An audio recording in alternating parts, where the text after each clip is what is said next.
China के एक सफारतकार ने तारीफ कर दी है भाई इंडिया की, जो आज तक नहीं हुआ वो अभी हो गया। वो कहने लगा I am a big fan of India, I am a big fan of India policy. UAE के मिनिस्टर ने अपने स्पीच में ये बात कही है कि मैं बहुत इम्प्रेस्ड हूँ इंडिया के फॉरेन मिनिस्टर से। अगर फॉरेन मिनिस्टर हो तो इंडिया के फॉरेन मिनिस्टर एस जयशंकर जैसा हो, अगर पॉलिसीज हो तो एस जयशंकर की पॉलिसीज जैसी हो। इंडिया के डिफेंस मिनिस्टर राजनाथ सिंह ने एक पैगाम दिया है, एक मैसेज है जिसको कहा जा रहा है कि ये पाकिस्तान के लिए एक बहुत ही स्ट्रॉन्ग मैसेज है। बात ये है कि अगर हिंदू है ना वो वार हमेशा पीछे से करेगा, फ्रंट से कभी भी नहीं आएगा।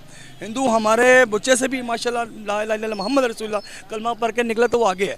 भारत के वज़ीर-ए-आज़म जो नरेंद्र मोदी हैं, उन्होंने ब्रिटिश प्राइम मिनिस्टर ब्रिटानिया के यूनाइटेड किंगडम के जो प्राइम मिनिस्टर हैं ऋषि सुनक को उनसे टेलीफोनिक कन्वर्सेशन की और उनको मुबारकबादें दी। जो ये इस वक्त उन्होंने बात की है तो ये बहुत अलार्मिंग बात है, इसको होना चाहिए। मोदी जी कह रहे हैं जनाब कि 1.6 बिलियन इंडियंस जो हैं 1.6 बिलियन इंडियंस की तरफ से आपको मुबारकबाद। अगर उस तरफ मिशन पाकिस्तान है तो इस तरफ मिशन लॉन्ग मार्च है।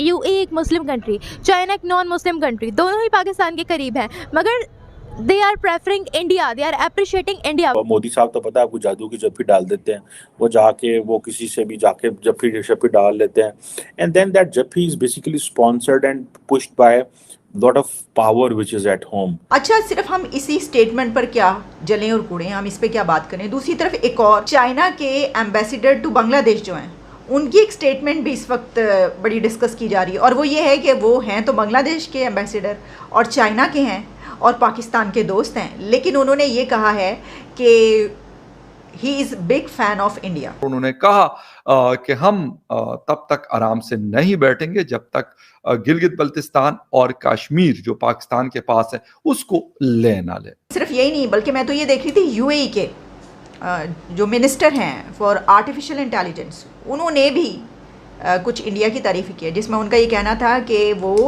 इंडिया के एक्सटर्नल अफेयर्स के मिनिस्टर जो जयशंकर है उनसे बहुत इम्प्रेस। राजनाथ सिंह साहब जो डिफेंस मिनिस्टर ऑफ इंडिया है वो कश्मीर में मौजूद थे, श्रीनगर में एक गैदरिंग से खिताब कर रहे थे और उन्होंने कहा कि हम तब तक आराम से नहीं बैठेंगे जब तक गिलगित बल्तिस्तान और कश्मीर जो पाकिस्तान के पास है उसको ले ना ले। खैर ये बातें हमने पहले भी बहुत दफ़ा सुनी है मुख्तलिफ मौक़े पे, जब भी कश्मीर का दौरा करता है। इससे पहले गालिबन जो होम मिनिस्टर ऑफ इंडिया है अमित शाह साहब, उन्होंने भी ये बात की थी। अब राजनाथ सिंह साहब ने ये बात की है, ठीक है, लेकिन अभी तक जब ये आप वीडियो मेरी देख रहे हैं इस पे अभी तक कोई रिएक्शन नहीं आया पाकिस्तान की तरफ से, ना कोई फॉरेन ऑफिस की तरफ से आया और ना कहीं और से आया।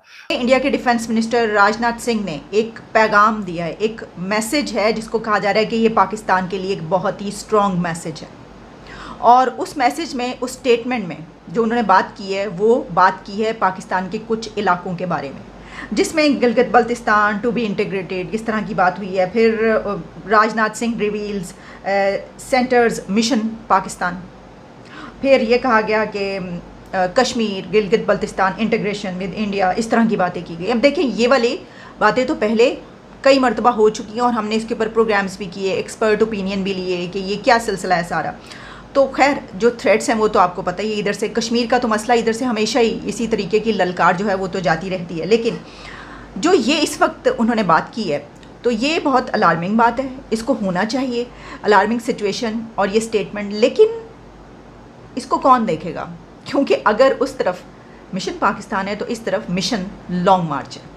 अच्छा, सिर्फ हम इसी स्टेटमेंट पर क्या जलें और कूड़ें, हम इस पे क्या बात करें। दूसरी तरफ एक और भी हमें नज़र आई खबर, और वो ये खबर थी कि हमारे जो दोस्त हैं वो भी ऐसा नज़र आता है कि हमारे बजाय किसी और की तरफ हैं, क्योंकि चाइना के एम्बेसडर टू बांग्लादेश जो हैं उनकी एक स्टेटमेंट भी इस वक्त बड़ी डिस्कस की जा रही है और वो ये है कि वो हैं तो बांग्लादेश के एम्बेसडर और चाइना के हैं और पाकिस्तान के दोस्त हैं, लेकिन उन्होंने ये कहा है कि he is big fan of India.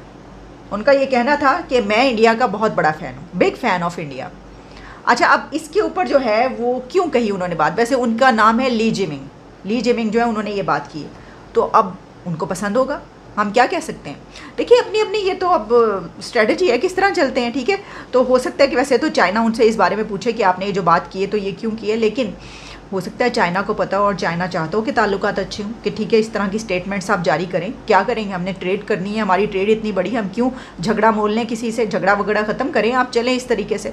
ऐसे ही है, अब तो दुनिया इसी तरह चलती है, दुनिया मफाद की है, दुनिया ट्रेड की है, दुनिया तिजारत की है, दुनिया पैसे की है भाई। वो पैसा, तू पैसा करती है, क्यों पैसे पे मरती है, ये वाली। तो यही सिचुएशन है।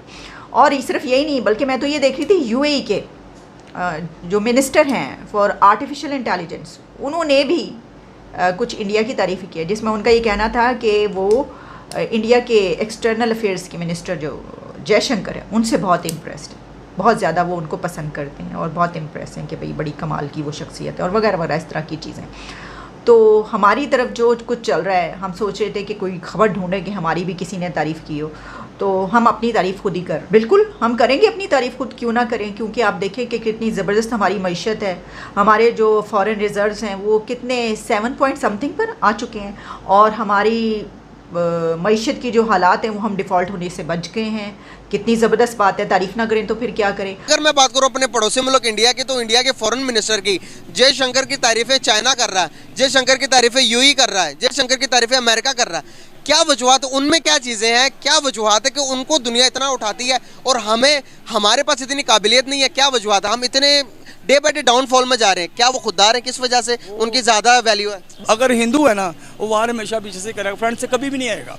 हिंदू हमारे बच्चे से भी माशाल्लाह ला इलाहा इल्लल्लाह मोहम्मद रसूलुल्लाह कलमा पढ़ के निकले तो वो आगे है। हिंदू भागेगा, बच्चा हमारा पीछे रहेगा। उसकी वजह ये है कि ये लोग ठीक हो जाए ना, आपके मुल्क के हालात। हम हिंदुओं से ये ऐसे नहीं क्यों नहीं कर लेते कि जैसे कि हमारे नबी के दौर में हमारे नबी ने किया, हमें बताया कि मोहब्बत, प्यार, अमन, देखें कि हर काम हमें हिंदू मतलब कि लड़कर नहीं हासिल कर सकते, प्यार मोहब्बत से किया। नबी ने ये फरमाया कि कहीं भी रहो अपने दायरे के अंदर भी, चाहे तुम्हारी वेब्स, तुम्हारी इतनी अच्छाई होनी चाहिए तुम्हारे अंदर कि जब तुम्हारी किसी महफिल में तुम ना भी हो तो तुम्हारी तारीफ़ें होनी चाहिए। तुम अपना मयार इस तरह से बनाओ। हम आज का मुसलमान क्या नबी की सुन्नतों पर अमल कर रहा है? नहीं कर रहा। हम कहते हैं कि हम हिंदू को उड़ा देंगे, हम काफिर को उड़ा देंगे।